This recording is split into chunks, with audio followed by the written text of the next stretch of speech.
मैं पीताम्बर Kumar RBP news में आपका स्वागत करते हैं और कुछ बातें वो जो है सो मैं आपको गरिमा दसौना जी से सुनवाने जा रहा हूँ, जो मुख्य प्रवक्ता कांग्रेस की हैं। तो आइए उनसे कुछ सवालात करते हैं। मैडम, अभी जो 38वां राष्ट्रीय खेल चल रहा है, उसमें जो अनियमितताएं हैं, उस संदर्भ में आप क्या कहना चाहती हैं? उसमें क्या होना देखिए, चाहिए? ये गौरवान्वित होने वाला पल था हम सब के लिए जब मेज़बानी हमें राष्ट्रीय खेलों की मिली। बहुत ही जोश और उल्लास से पूरे उत्तराखंड वासी भरे हुए थे। हमारे खिलाड़ी तो लबरेज थे जोश के साथ। ऐसे में टैलेंट की कमी उत्तराखंड में है नहीं और ये मेज़बानी मिलना हमारे लिए बहुत बड़ी बात थी। एक सुनहरा अवसर था राष्ट्रीय फलक पर छा जाने का, एक सुनहरा अवसर था उत्तराखंड को एज अ ब्रांड पूरे देश और दुनिया के सामने प्रस्तुत करने का। लेकिन अब ऐसा लगता है सरकारी इंतजामात को देखकर, उनके सुस्त रवैये और असंवेदनशील बिहेवियर को देखकर कि हमने वो मौका गंवा दिया, हम चूक गए। काफ़ी खबरें निकल कर आ रही थी, खिलाड़ियों की तरफ से आक्रोश था, टीमों में अलग अलग प्रदेश के खिलाड़ियों को खिलाया जा रहा है, ऐसी बातें निकल कर आई। अल्मोड़ा में तो 20 खिलाड़ी और 3 जजेस के निर्णायक गणों के एडमिट होने की खबर तक आई कि बेस अस्पताल में उनको सर्दी लगने की वजह से एडमिट कराया गया, जिसको नकार रही हैं खेल मंत्री।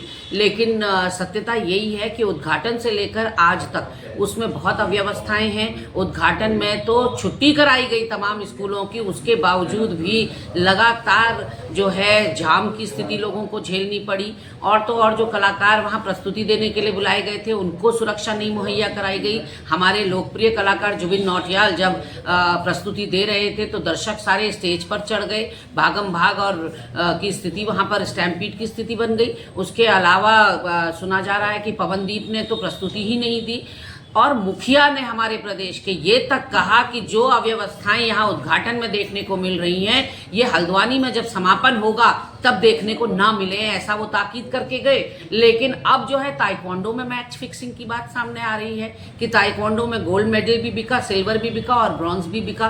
पदाधिकारी को हटा तो दिया गया, लेकिन ये जो बदनुमा दाग लगा है उत्तराखंड के चेहरे पर, जो किरकिरी हुई है उत्तराखंड की, जो शर्मसार हुआ है उत्तराखंड कि हम एक राष्ट्रीय गेम्स कराने की स्थिति में नहीं है। और हमारे मुखिया को आप देखिए, प्रदेश में इतना कुछ चल रहा है और मुखिया जो है प्रांत दर प्रांत प्रचार करने से फुर्सत नहीं मिल रही मुखिया को। आप देखिए कि दिल्ली के अंदर चुनाव प्रचार कर रहे हैं वो। लोकसभा चुनाव पिछले अप्रैल मई में हुए थे 2024 में, उसके बाद जिस भी राज्य में चुनाव हो रहा है ये बोरिया बिस्तर लेकर वहां बसने चले जा रहे हैं। यहाँ राष्ट्रीय खेलों को कौन संभालेगा? यहाँ जो दो बाहुबली नेताओं के बीच में गैंग वॉर की स्थिति बनी हुई है, कानून व्यवस्था ठप पड़ी हुई है, लोग मूक दर्शक बनकर इनकी आपस में तमंचा लहराई देख रहे हैं, उसको कौन संभालेगा? उत्तरकाशी जो भूकंप के झटके झेल रहा है, पूरे जनवरी में सुनने में आया 2 से 3 झटके उत्तरकाशी में आ गए हैं। उसके लिए आप क्या कर रहे हैं? कितना सचेत हैं, कितना तैयार हैं? अगर कोई बड़ा हादसा होता है तो उसके लिए हम कितना तैयार हैं? ये सब कौन देखेगा? और यहाँ जो विभागों में चल रहा है वो अलग बात है। तो कहीं ना कहीं ये राष्ट्रीय खेल इस समय हमारा फोकस होना चाहिए था। एक बड़ा मौका हम हाथ से गंवा रहे हैं, चूक हमसे हो रही है, क्योंकि खेल मंत्री को तो रंग बिरंगे ट्रैक सूट बदलने से फुर्सत नहीं मिल रही। खेल के इधर विगत दिनों में एक अनियमितता और भ्रष्टाचार कहिए जो नज़र आया, जो अभी विगत दिनों में नगर निगम चुनाव हुआ, उस चुनाव में बहुत सारे मतदाता थे जो हर बस्ती मोहल्ले की बात है, उनका नाम ही उसमें से गायब था। तो इस संदर्भ में देखिए, सीधी सी बात है, भारतीय जनता पार्टी के पास जो मुद्दा था राम मंदिर का, वो उनके हाथ से छिन गया। राम मंदिर तो बनकर तैयार हो गया और राम मंदिर जहां बनकर तैयार हुआ वहां के लोगों ने भाजपा को बुरी तरीके से हराया, वहां समाजवादी पार्टी का कैंडिडेट जीता।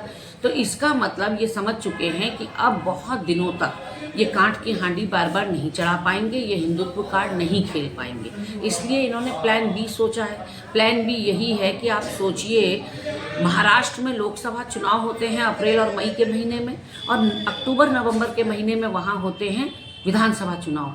मात्र 4 या 5 महीने के अंतराल में वहाँ 1 करोड़ मतदाता बढ़ा दिया जाता है और उसके यही चीज़ हरियाणा में देखने को मिली। अब यही चीज़ उत्तराखंड में रेप्लिकेट की गई। 1.25 साल देरी से हुए हैं यहाँ निकायों के चुनाव, शहरी निकायों के चुनाव। शायद देरी इसी वजह से लगी थी क्योंकि पॉकेट जो कांग्रेस समर्थित वोटर्स थे उनको लिस्ट में से काटना था। बड़ी संख्या में लोग काटे गए हैं। करणपुर वार्ड से अकेले आप सोचिए 1600 वोट कटे हुए हैं। वही हाल सेंट थॉमस का था, 600 वोट वहाँ कटे हैं। ऐसे में जो लोग 50-50 साल से उत्तराखंड में रह रहे थे और उनको किसी चुनाव में कोई दिक्कत मतदान में नहीं आई, वो इस बार देखने को मिली।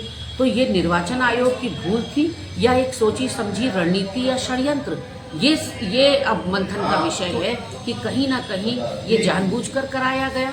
ये एक खेल का प्रपंच का हिस्सा था और इसके बाद अगर आप जीत पर अपनी पीठ थपथपा रहे हैं तो हम तो इसे धांधली ही कहेंगे। इन मुद्दों का शिकायत क्या आपने चुनाव आयोग में किया है या आगे क्या करने की कोई योजना है? नहीं, निश्चित रूप से हमारा जो ईगल टीम बनी है, जिसमें माननीय अजय माकन जी हैं, दिग्विजय सिंह जी हैं, पवन खेड़ा जी हैं, गुरदीप सप्पल जी हैं और 2-3 लोग इसमें सम्मिलित हैं।